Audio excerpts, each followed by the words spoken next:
G'day, I've added more than 600,000 followers to my F1 social media platforms this year, so let me break it down for you.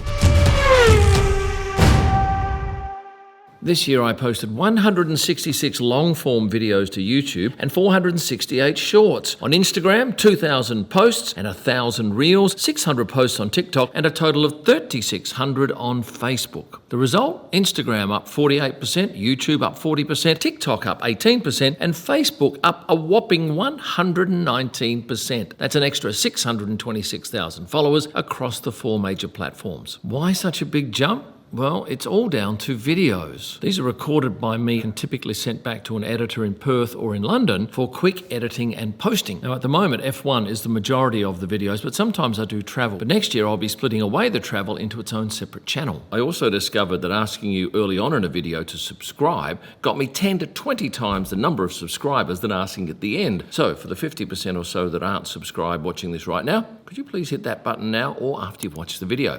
Thank you.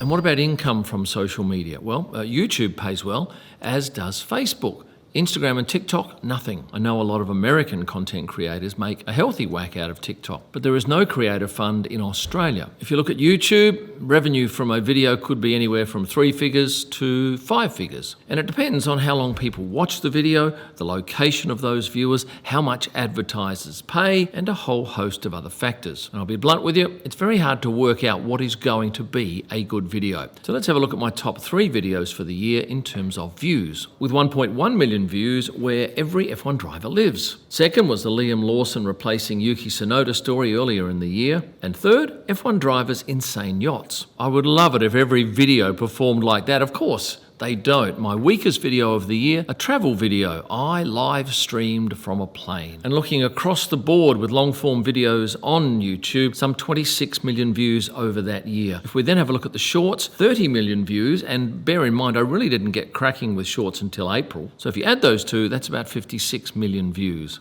Let's have a look at the age and gender. Females account for 12%, males 88%, and my most popular age group is 25 to 34-year-olds, with the United States being my biggest market, followed by the UK, Australia, Canada, and India. This graph shows views throughout the year, and you can see this big spike going back in March. That was the Liam versus Yuki video. That was a news video, so that was always going to do very well and then taper off quickly. You can't actually see where every F1 driver lives because that was a slow burner. That just continues to clock up views. One thing I'm now acutely aware of is the importance of a thumbnail, whereas in the past we tend to look at that as a minor thing. Today we're well aware that that is probably the most important part in getting people to watch the video. Hopefully you'll see some new ideas next year in terms of thumbnails and certainly more content. In short, my strategy with the YouTube videos is to pretty much tell you what I see at the track. If I see and photograph Donald Trump in Miami, I'll tell you about it and show you a pic. If I see Toto Wolff and Lawrence Stroll having an animated conversation on a hospitality suite deck, I'll tell you about that and show you a picture. There's no agenda, there's no bias, there's no over-the-top reaction. So if that's what you're looking for, you're in the right place.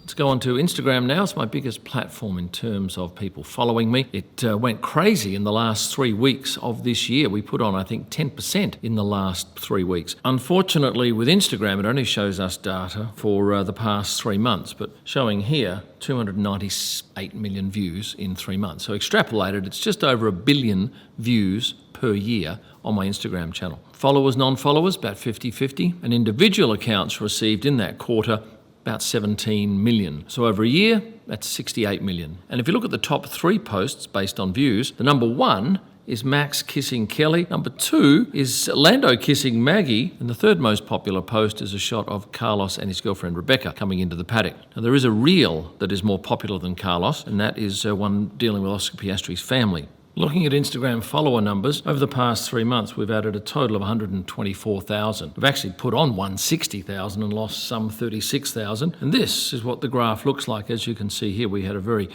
good run towards the end of the year. But my Instagram audience is slightly different to my YouTube audience in terms of the gender. Far more female, some 34%, males 66%. The predominant age group, though, is the same, 25 to 34-year-olds. And in terms of where my followers are located, yes, once again the US, but by nowhere near the same margin as YouTube. United Kingdom second, Australia third, India fourth, and Canada fifth. Next up, TikTok, and these were my three most popular videos. Liam Lawson replacing Yuki Tsunoda was number 1. Christian Horner addressing the Red Bull team was number 2, that's upon his departure. And number 3 was Miami's fake F1 marina. In total, 96 million views across the year. My gender split is exactly the same as Instagram, and the predominant age group, once again, 25 to 34. That's the same across all 3 platforms. And again, pays nothing. It is purely for exposure and for promoting other stuff that I do. But on TikTok, I have more followers in Australia, some 19%, followed by the UK, and then United States at just under 9%. That shocks me. Now,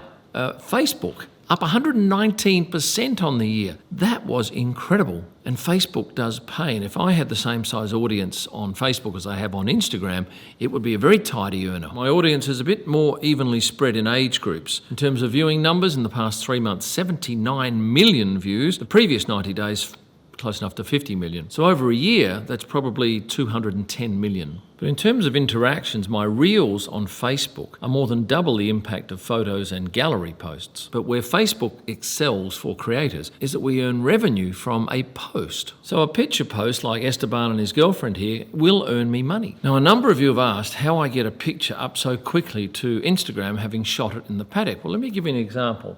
If I take this picture, I'll then go onto the back of the camera and I will press this button that says set.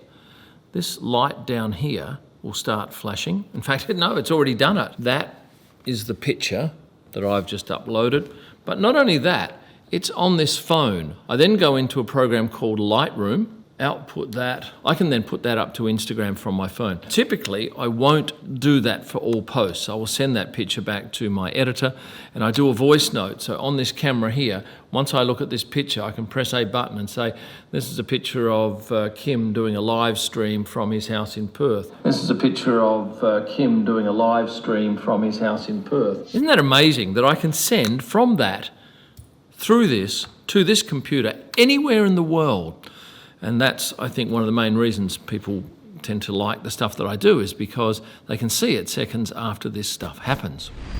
Now, if you tally up all of those views across the 4 main platforms, it works out at 1.36 billion views. Not million, billion. That is a lot of eyeballs. Of course, that hasn't happened overnight. This is my 8th season photographing Formula One, and Instagram, I started that in 2018, and YouTube in 2019, TikTok a bit later, and Facebook has just dribbled along until this year when it's gone absolutely berserk. And it's not just me, of course. It's my son Jace being with me for 16 races a year and doing a lot of the behind-the-scenes stuff with social media. Jack, my video editor, who also helps out with posting, and Alice in the UK, helps me with editing short-form video and also posting on social media. So what will change next year? Well, we're aiming to do more content, if that's possible, looking for ways to speed up our workflow that enables me more time to do this important stuff at and away from the track. My shoes, watches and handbags of the paddock posts will probably change. Instead of showing just the item in question, I hope to be able to show the person with that item and then do a zoom-in close-up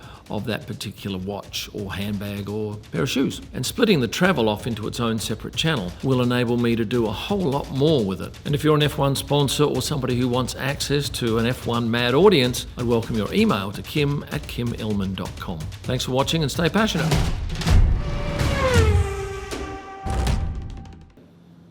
Oh, fuck 'em, maybe.